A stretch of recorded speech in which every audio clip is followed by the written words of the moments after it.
Hi guys, today we're going to talk about how to recover from a mild running injury. And we're going to use me as a case study because I had a flare-up of a mild injury in my left foot last week. On Tuesday, I think it was, I had developed pain in the arch of my left foot. And the process of how I think about determining what's going on and what I should do about it, how my training should change as a result of it, and how I manage this mild injury is a good illustration of how you should approach your own mild injury management, but also how we want to use running as the rehab in more significant running injury management strategies. And that's using the recovery steps that we talked about on the podcast a couple of weeks ago. So the injury I had was probably tibialis posterior tendinopathy or tendinitis. It's a mild irritation of the posterior tibialis tendon, which just wraps around the back of the medial malleolus, which is that bony bit on the inside of your ankles, and it wraps around the back of there and it goes into the arch of the foot. And it was probably that was hurting, given that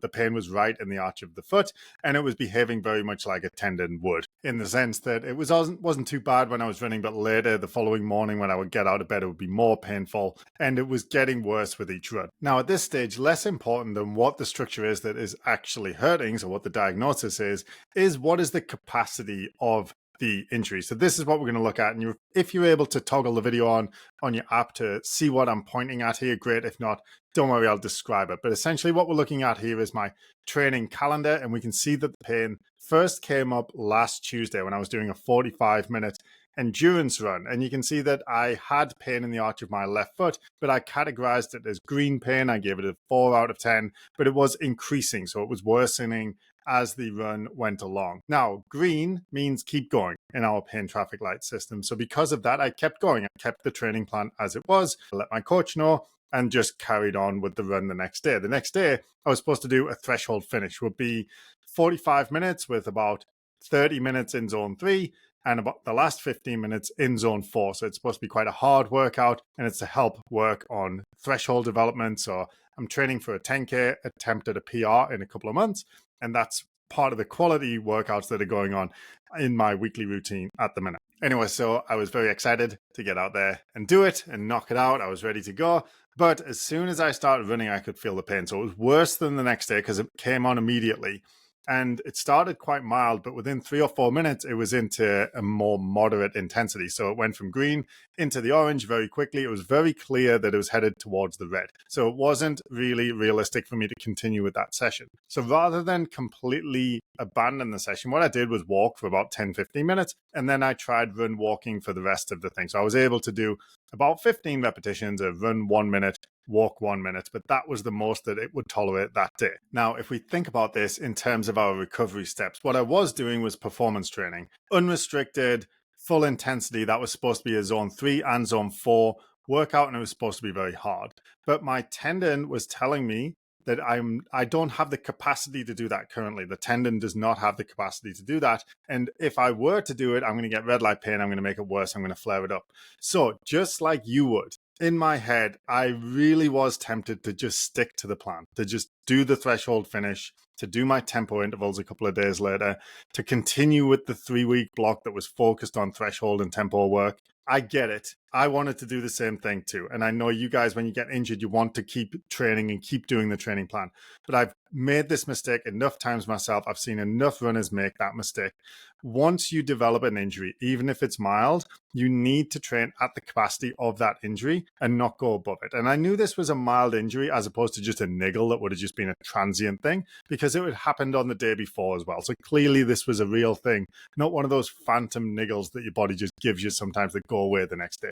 This was clearly a real issue, and I had to manage it properly. And the first step was to accept that I had to put my injury hat on and manage the injury, because the biggest barrier between me and a 10K performance in the PR territory in 2 or 3 months, I can't remember exactly what it is the foot pain. That's the thing that's going to stop me. That's the primary constraint on my performance right now. And if I ignore it and try and stick to the plan because I want my fitness to increase, and I'm just going to flare it up, and I'm going to be unable to do the race, I'm going to be unable to train, I'm potentially going to make it a lot worse and make my recovery take a lot longer. So step number 1 is to slow down, stop, and just accept it. This is where you're at. I'm not where I want to be. I have to rejig, I have to reorientate. So rather being up in performance training, I'm right down now on the run walk step, right? Looking at how it behaved that day, I was like, I don't think I need complete rest, but I don't think I can do continuous running in zone 1 or 2. I think I need to do run walks. So I'm on the run walk step, which sucked because I wanted to do a threshold finish run for 45 minutes. And I ended up doing a 20-minute run walk session. And that sucked. And it took me a little while, like 10, 15 minutes to just kind of reorientate myself and just be like, no, this is where you're at. This is the capacity of that foot right now. You have to train it where it's at. Anyway, so I did that. I managed to do 45 minutes of 1 minute run, 1 minute walk, and I had only green light pain that following day, right? Which meant that the pain was mild, it stayed in the green, it was only towards the back end of the run. So the following day, I did the same volume, so 45 minutes in the run walk, but I did more running. So I did 2 to 1, right? So twice as much running as the day before. And I was able to complete that run and only had green light pain for the last 10, 15 minutes. So again, I was able to do more with less pain. That tells me that I'm very much in the adaptive zone. So we know we're in the adaptive zone when it comes to a pain. When the next day or the next week, we can do more with less pain, or we can do the same with less pain, or we can do more with the same pain. All of those things are good. They're signs of progress. They're signs of adaptation. We're in the adaptive zone. Because mine was, I was able to do more with less pain, so it's the best. That means that my ramp rate could be fairly quick because between one workout and the day before, it had got quite a bit better, which that tells me as I was going through this, oh, this is only quite a mild injury. This isn't anything more severe. Based on this trajectory, if I can get back to continuous running by next week, maybe even zone 3 and 4 running the week following, I can make my way back up those recovery steps and be back to normal training, hopefully within 2 weeks. So the following day, I did run walk again, but this time I did 3 minutes running, 1 minute walking. And then over the weekend, I got a bit of a cold and I was supposed to be doing strength training anyway. And I only did one strength training session, a bit of biking, no running.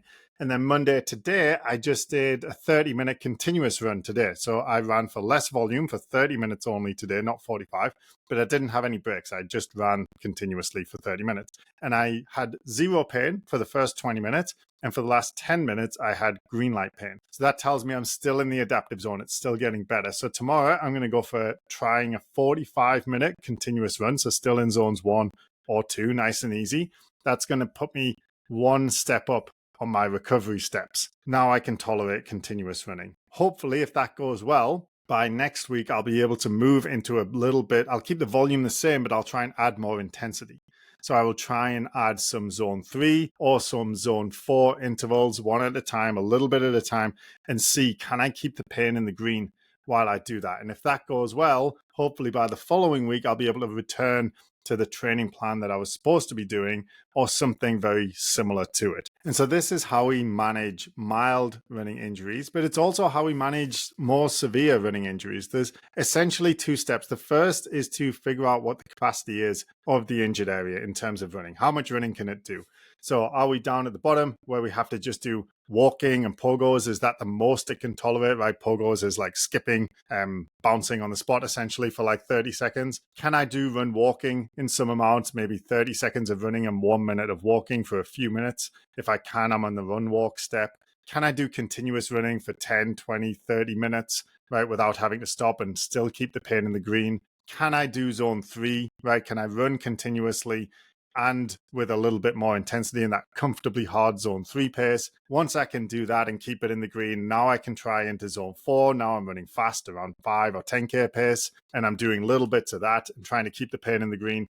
And then I'm going into zone 5 training where I'm running fast. And during the progression, I'm starting to focus on increasing volume before I increase intensity. So I'm focusing on running more before I'm focusing on running fast. And throughout all of this, I have to ask myself, am I in the adaptive zone? If I am, I tolerate the run, and tolerate the run means that the pain stayed in the green light zone. And if it's in the green, we can keep going, we can keep progressing. And if it's progressing well, you may be able to add more and move up the steps very quickly like I did here, right? I'll hopefully be back to normal training within 2 weeks.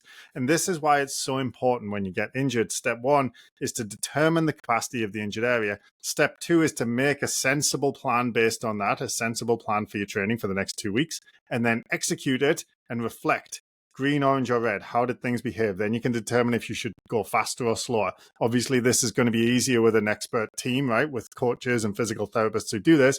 But if you're doing it on your own, this is how you do it. And this is why I'm very keen that we don't look at an injury and say, okay, well, what's the injury? What's wrong? We need an MRI and all this kind of stuff. Like, no, the most important thing, first and foremost, is what is the capacity? How much can it do? And we definitely don't want to say, okay, you've got a tendon pain in the arch of your left foot. You need to rest for 2 weeks or 6 weeks or 1 month or whatever random number that a healthcare professional might pull out, right? It's completely arbitrary. It's just based on how they feel that day.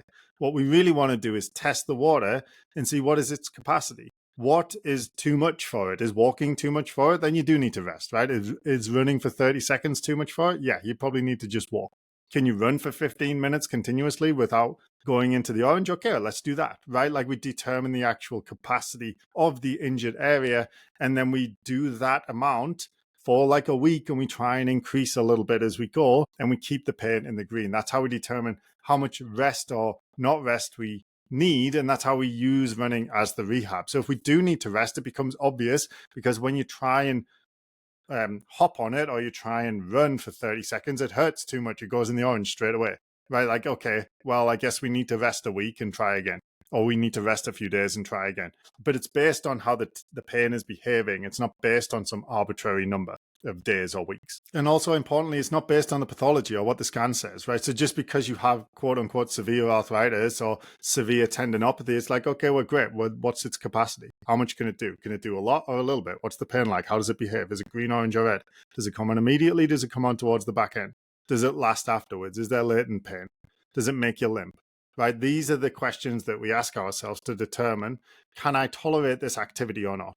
And if I can, then I can do it, and I should do it, because the alternative of avoiding it is not neutral. It's not a matter of there not being any cost to rest. Rest can be very detrimental to our physical and mental health. It's almost certainly going to slow down our recovery from that injury, because if we're not loading it, if we're not putting stress on it, then it's not going to be desensitized to that activity by an appropriate stress dose. And it's not going to become more resilient to that activity, right? Because it doesn't have a training stimulus applied to it. So why would it?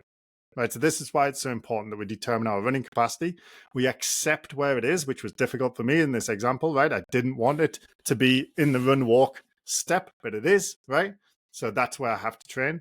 We accept it, and then we plan, and then we review, right? And that's how we approach it. That's keep the pain in the green as we go. That's how you do it. Now, we spend a lot of time on this with our runners who are injured. So if this doesn't sound like the kind of careful, deliberate training planning that you've been experiencing to use running as the rehab, and you're not making progress with your running injury, this is probably why.